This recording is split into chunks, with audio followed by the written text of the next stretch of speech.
Like Jews across the world outside of Israel today, in just a few moments we will be reciting Yizkor. Yizkor literally means, may he remember. What are we doing when we're reciting Yizkor?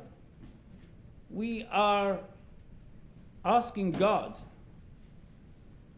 to remember our loved ones, to take care of their souls. But more than a time for God to remember, it is a time for us to remember. Because I'm sure that God doesn't forget. This year, we have more people to remember than usual. Over 2.7 million people around the globe who have died from COVID-19. 20,000 of them Canadians. That's more than double the population of Banff in Alberta. Only heart disease and cancer took more Canadian lives last year. The disease is an equal opportunity killer. It has taken the lives of the rich, the poor, the famous, the unknown, Jew, Gentile, old and young. 20,000 is a number, statistic. Doesn't really mean much to you or me. It's another zero. Doesn't mean anything. It's hard to relate to numbers in this way. To put it in context, that is almost half as many Canadians as the number who died in World War II. And this in just 1 year. And more people are dying every day. One of the most well-known Canadians to die of COVID-19, of course, is Broadway star Nick Cordero. He was only 41 when he passed after months of a long battle against COVID in LA. He had been nominated for a Tony Award for his role as a mob soldier in Woody Allen's Broadway musical Bullets Over Broadway, a stage adaptation of the film of the same name. He left behind a loving wife, Amanda, and their young son, Elvis. Fred Sasakamoose,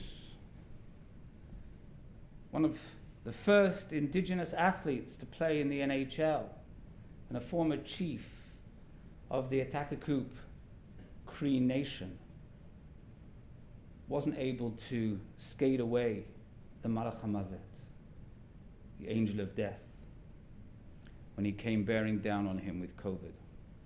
A local celebrity, Sol Tuchinski, an inductee to the Montreal Jewish Sports Hall of Fame.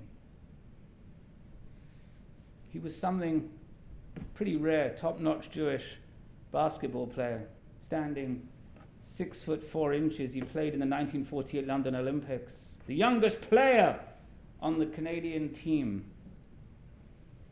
He contributed 10 points to Canada's 81-25 victory over Iran. He honed his skills at the Snowden Y. His brother, Mel, was a Jewish comedy writer. He managed to live 91 years, but was cut down by COVID. Of course, most people who have succumbed to the disease weren't famous. They were just ordinary people like you and me.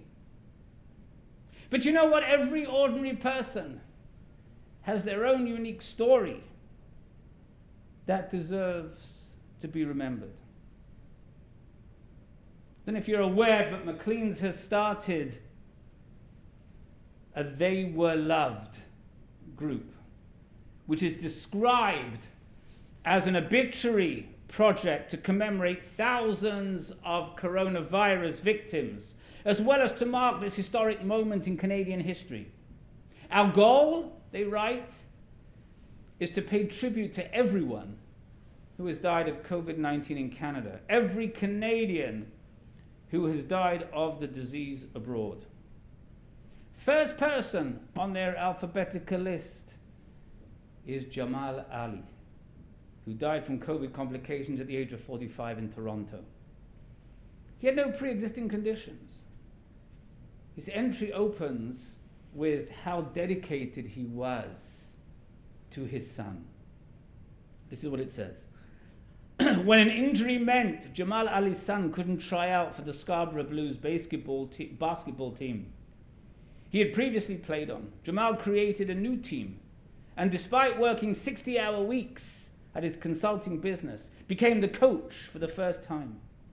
Jamal's friend, Emmanuel Barney, says Jamal was looking for players other coaches hadn't chosen because he wanted to develop these kids into something unique. In addition to Sol Tolchinsky, the Montreal Jewish community suffered many losses from COVID in the last year, including right here at Shaare Zedek. Our own Lila Brockman Aleha Shalom, a blessed memory. Fine 1 minute, has a fall, and the next thing you know, COVID, and she's no longer with us. Each of the 20,000 extra deaths that we've borne as a nation in the last year is a person with a story, with a history, friends, family.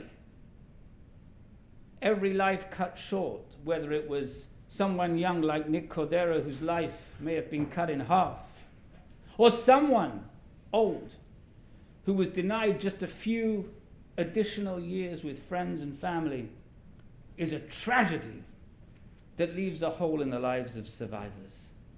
I get so frustrated when I read in the paper, so-and-so died an untimely death.